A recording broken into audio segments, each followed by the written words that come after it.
a tóvíz a csupanát száll, egy kacsa, két kacsa oda császkál, sárban az erkacsa bogarászik, reszket a tóvíz a kise látszik.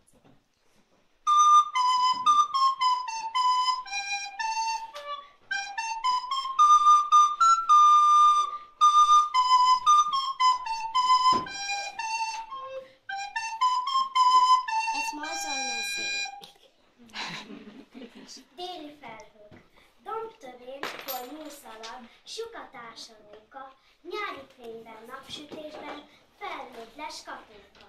Zöld húszál az ajka közt, tenyerén az álla, s a vándorló felhőnépet álmosan csodálja. Előlúszik Mok király, kétágú az orra, feje fölött koronája, mint a habos torka. Fut mögötte a bolond, szélesen nevetve, nagy púpjából szürke kígyó nyúlik az egekbe.